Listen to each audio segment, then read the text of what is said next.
Hey everyone.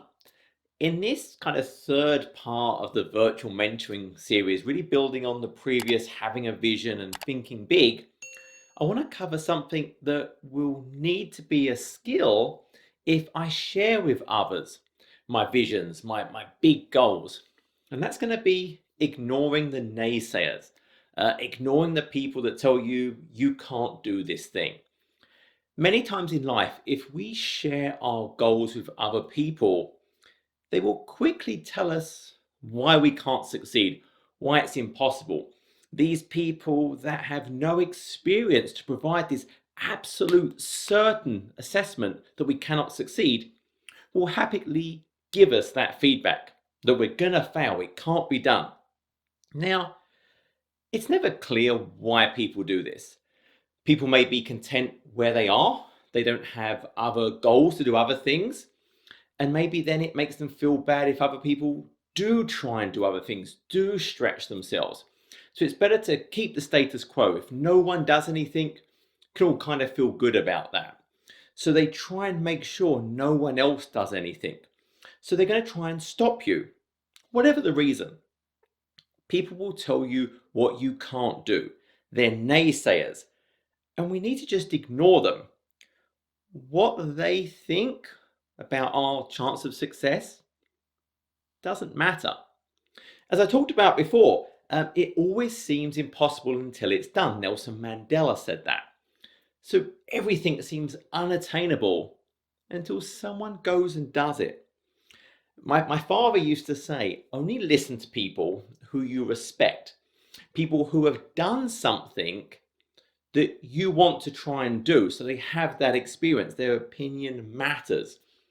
And outside of my wife and my kids, I think I can count on one hand the people who I truly value their opinions, people I respect and would trust to give real considered, valued thought and input into some goal or something I want to do.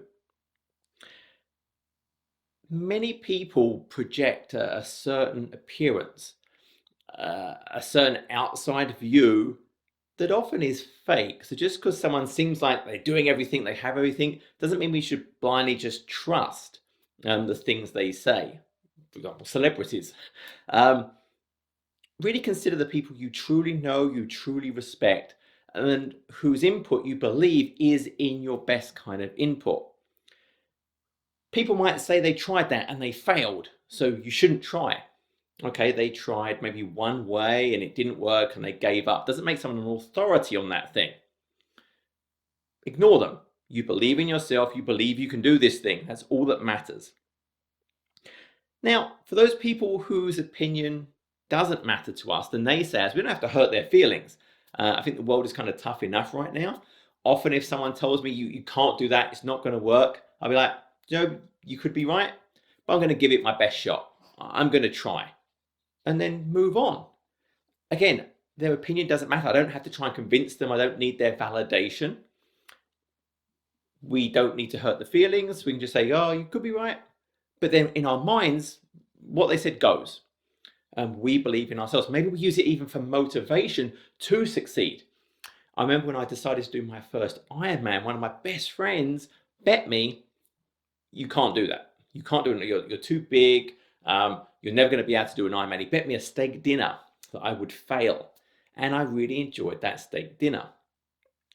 Now, sometimes the naysayer will be you, that own voice in your head saying you can't do this thing.